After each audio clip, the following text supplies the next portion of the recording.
नमस्कार, मैं हूं Iqbal Parvez. India News desk में आपका स्वागत है। साथियों, पिछले कुछ दिनों से आप लगातार टेलीविज़न पर और ख़बरों में एक चर्चा देख रहे हैं कि ज़बरदस्ती धर्मांतरण किया जा रहा है, यानी कि हिंदुओं को ज़बरदस्ती धोखा देकर, झूठ बोलकर या लालच देकर उनका धर्मांतरण यानी उन्हें मुसलमान बनाया जा रहा है। उसमें उमर गौतम का नाम सामने आ रहा है। मौलाना उमर गौतम, जो पहले खुद हिंदू हुआ करते थे और उनका नाम था श्याम प्रताप सिंह गौतम। उन पर यह इल्ज़ाम आया है कि उन्होंने झूठ बोलकर, धोखा देकर बहुत सारे लोगों का धर्मांतरण कराया और उनके साथ एक और आदमी को गिरफ्तार भी कर लिया गया है, उन्हें जेल में भी डाल दिया गया है। साथियों, पूरा हर जगह पर इस तरह के जो है सो एक तरह से अफवाह फैलाई जा रही है। लेकिन आप हकीकत अगर देखें, मैंने भी खोजने की कोशिश की है, ढूंढने की कोशिश की है। सोशल मीडिया पर बहुत सारे ऐसे वीडियोस मिले हैं जो ये दावा कर रहे हैं, जो ये बता रहे हैं कि भारतीय जनता पार्टी ने और गोदी मीडिया ने जिस तरह से प्रोपेगेंडा फैलाया है या फिर जिस तरह से उन पर इल्ज़ाम लगाए गए हैं, वो सारे झूठ हैं। जी हाँ, उमर गौतम ने किसी के साथ ज़बरदस्ती धर्मांतरण नहीं करवाया है,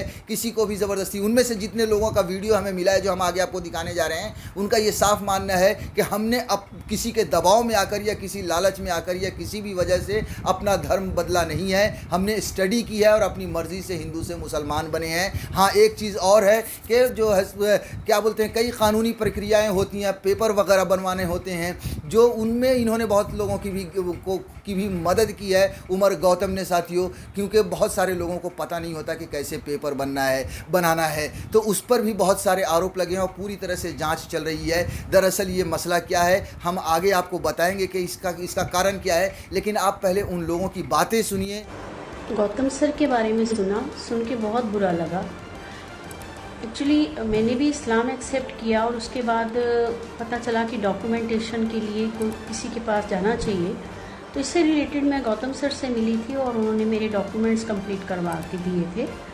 उन्होंने मेरी हेल्प की थी डॉक्यूमेंट्स कंप्लीट करवाने में। और मुझे नहीं लगता कि जो इल्ज़ाम उन पे लगाए गए हैं वो कहीं भी उनमें सच्चाई है। और कोई भी किसी को ज़बरदस्ती कुछ भी एक्सेप्ट नहीं करवा सकता। ये बिल्कुल झूठे आरोप हैं जो उन पे लगे हैं और जल्दी ही वो इस झूठ की वजह से जो उन पे झूठे इल्ज़ाम लगे हैं वो प्रूव हो जाएंगे कोर्ट में और वो बाइज़्ज़त बरी हो जाएंगे। हाय, मेरा नाम विनेश है और मैंने इस्लाम अपनी मर्ज़ी से एक्सेप्ट किया है।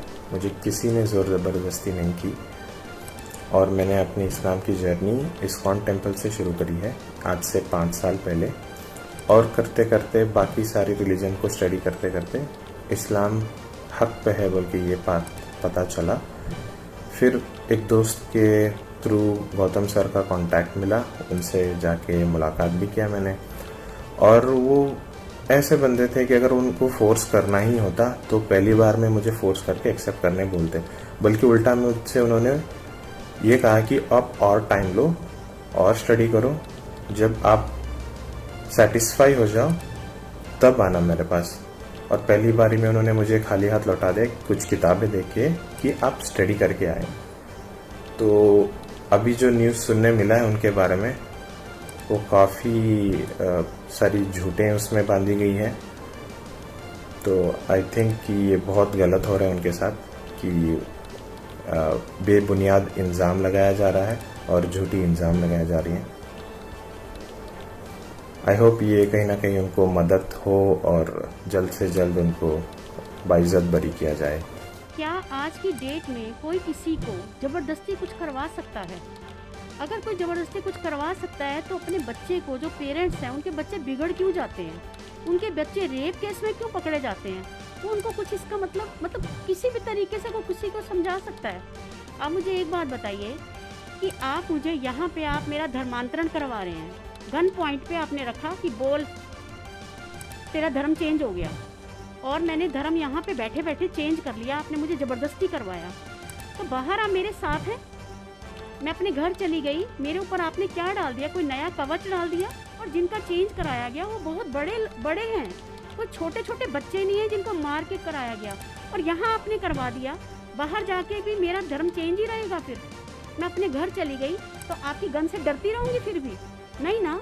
मैं यहाँ पे मुस्लिम बन गई, आपने बना दिया, और मेरे घर में आप मेरे साथ तो नहीं है, वहाँ पे तो मैं हिंदू हूँ। तो क्या लॉजिक है? मुझे तो कोई लॉजिक ही समझ में नहीं आता इस चीज़ का। मेरा बेटा बचपन से ही रिवर्ट होना चाहता था। मेरा बेटा ही जो है वो ही पहले इस्लाम में रिवर्ट हुआ था। उसने सारी बुक्स धर्म की, क्योंकि वो स्पिरिचुअल था बचपन से ही, उसने सारी हिंदू धर्म की भी और भी सारे धर्मों की बुक्स वो पढ़ता रहता था, वेद भी पढ़ता रहता था। जब लास्ट में उसने जब कुरान पढ़ी तो उसे लगा दिस इज़ अ ट्रुथ, और जब वो गॉड की तलाश में था उसे लगता है कि सीधा ही धर्म भगवान से बात की जाए ना, बीच में कोई और क्यों है। तो उसकी मेरे से इस बारे में बात होती थी, मुझे नहीं पता था। उसने अपने एक फ्रेंड से बात की और उसने बोला कि हाँ ये जो कि होता है ये, लेकिन उसने कहा मैं तो इस्लाम कबूल करना चाहता हूँ। तो बेटे को नहीं पता था इससे रिलेटेड। उसने कहा कुछ मैंने पढ़ा है, मम्मी मेरे से डिस्कस किया कि इसमें जो है कुछ पेपर्स वगैरह कुछ चाहिए होते हैं, कुछ बनाने हो चाहिए मुझे। तो मैंने बोला कि मुझे नहीं पता इससे बारे में कुछ भी। तो उसके फ्रेंड ने बोला कि हाँ मैं एक सर को जानता हूँ, वो इसमें तुम्हारी हेल्प कर सकते हैं पेपर्स वगैरह तुम्हारे बनाने में।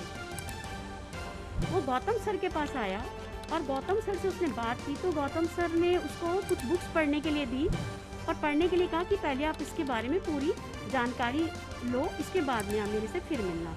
उसे वो बुक्स दे के भेज दिया वापस। सेकेंड टाइम फिर से मेरे बेटे ने फ़ोन किया, बहुत मुश्किल से उसको उनका मिले वो, और उन्होंने कहा कि ठीक है। फिर से उनको बुक्स कुछ दे के 2-3 और बुक्स भी लाई और फिर उसको घर भेज दिया। ज़बरदस्ती कहाँ की मुझे बात समझ में नहीं आई। इसके बाद में मेरा बेटा थर्ड टाइम उसने कॉल किया तो सर ने उसे 2 दिन के लिए टाल दिया। उसके बाद मेरा बेटा जो है वो उसने बात की सर से, सर मैं मिलना चाहता हूँ एक बार।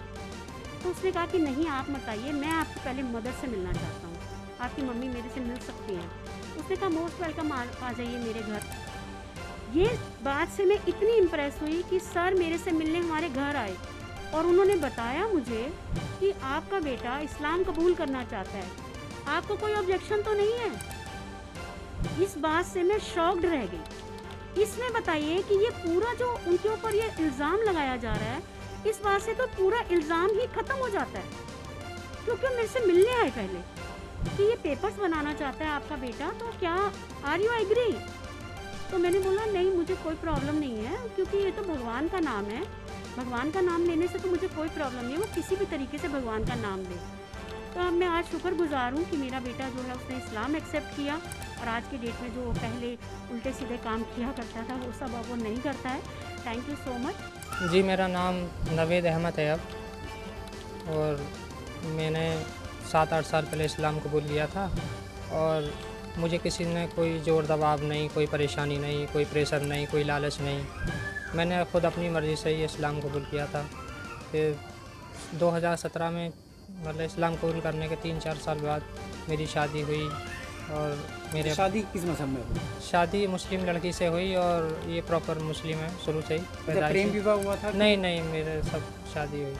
अच्छा, मतलब अरेंज मैरिज हुई थी, और 2 बच्चे हैं अब, और सब कुछ ठीक ठाक है। और मेरे फैमिली में और मोहल्ले पड़ोस में ख़ानदान में किसी को कोई प्रॉब्लम नहीं है, और मैं यहाँ पे आता जाता रहता हूँ, और मेरे फैमिली वाले भी वहाँ पर आते जाते रहते हैं। ये डॉक्टर उमर गौतम साहब हैं दिल्ली में, जो IDC दावा इस्लामिक सेंटर चलाते हैं, वो उमर गौतम साहब से ये मसला बना है। और डॉक्टर उमर गौतम साहब में मुझे पता लगा, शादी से पहले की बात है, 5-6 साल पहले की, जब मुझे पता लगा कि लीगल डॉक्यूमेंट्स वगैरह डॉक्टर उमर गौतम साहब जो है करा देते हैं, काम बनवा देते हैं, मतलब उसमें मदद कर देते हैं। वो बताते हैं कि अगर हम अपने अखलाक से और अपने किरदार से इस्लाम की खिदमत करेंगे तो इंशाअल्लाह तबारक ताला हज़ारों नहीं, लाखों नहीं, करोड़ों लोगों तक ये पैगाम पहुँचेगा, और लोग जहन्नम की आग से बचकर जन्नत में जाने वाले बन जाएंगे। मैंने तो कभी सोचा ही नहीं था कि मेरा नाम श्याम प्रताप सिंह गौतम से मोहम्मद उमर होगा, और मैं नमाज़ पढ़ूंगा, रोज़े रखूंगा, ज़कात दूंगा, हज करूंगा, इसका मैंने कभी तसव्वुर नहीं किया। मैंने 2010 में इस्लामिक दावा सेंटर, एक छोटा सा एक इदारा दिल्ली में जामिया नगर ओखला में मैंने कायम किया, हज़रत मौलाना राबे साहब हसनी नदवी दामद बरकातुहू की सरपरस्ती में। और उसका मकसद यही है कि ऐसे लोगों की खिदमत की जाए जो ईमान लाते हैं, उसके बाद उनकी तालीम, उनकी तरबियत, उनको मोरल सपोर्ट, उनको लीगल सपोर्ट, और ये बहुत ही अहम एक मैं समझता हूँ कि ड्यूटी है जो हम सबको करना चाहिए। हमारे यहाँ एवरेज महीने के अंदर 10 से 12-15 लोग आते हैं जो लीगल डॉक्यूमेंटेशन के लिए आते हैं। नोटरी है, मजिस्ट्रेट है, काजी है, न्यूज़पेपर में क्लासिफाइड एडवर्टीजमेंट है, उसके बाद गजट नोटिफिकेशन है। बहुत सारे लोग जानते ही नहीं हैं कि लीगल फॉर्मेलिटीज़ क्या हैं, लीगल डॉक्यूमेंटेशन क्या है, लीगल सिस्टम क्या है, गवर्नमेंट ऑफ इंडिया का दस्तूर यानी कानून जो है, संविधान उसका क्या है, ये जानना ज़रूरी है। और लोगों को की सही रहनुमाई भी बहुत ज़रूरी है, वरना लोग इधर उधर बिखर जाते हैं और इधर उधर भटक जाते हैं, परेशान होते हैं, कोई पुरसाने हाल नहीं होता। अल्हम्दुलिल्लाह इस सेंटर में 1000 से ज़्यादा लोगों के लीगल डॉक्यूमेंटेशन की फॉर्मेलिटीज़ पूरी की गई।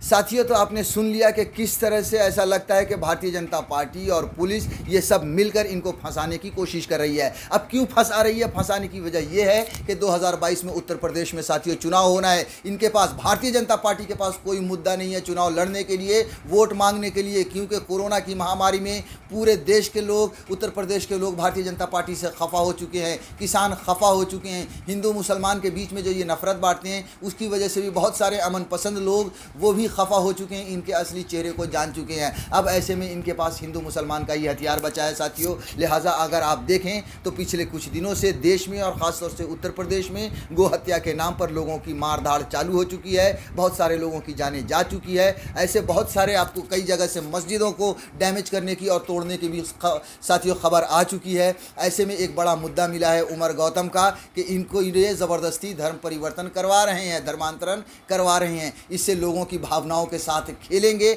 और उसके बाद उनसे वोट मांगेंगे। लेकिन अगर आपने इन वीडियोस को देखा तो इससे आपको भी समझ में आया होगा कि उमर गौतम ने ऐसा कोई काम नहीं किया है जो गैर कानूनी है और ये एक न एक दिन रिहा होंगे। साथियों, हमने पिछले दिनों देखा है कि कितने लोगों को यही देश की पुलिस ने, उत्तर प्रदेश की पुलिस ने यूपीए और एनएसए लगा कर जेलों में डाला है और बाद में वो बरी होकर निकले हैं। कोर्ट ने उन्हें लताड़ा भी है और उन्हें जो है सो धिक्कारा भी है कि ऐसे मामलों में यूपीए, जैसे आप देखिए कि पिछले साल जो एनआरसी का विरोध चल रहा था, जिन लोगों ने विरोध किया उन पर यूएपीए लगाकर जेल में डाला गया, एक साल तक उन्हें जेल में रखा गया। अदालत ने उनको लताड़ लगाई और कहा कि विरोध करना देशद्रोह नहीं है। साथियों, उसी तरह से उमर गौतम भी एक दिन जेल से बरी होकर ज़रूर निकलेंगे।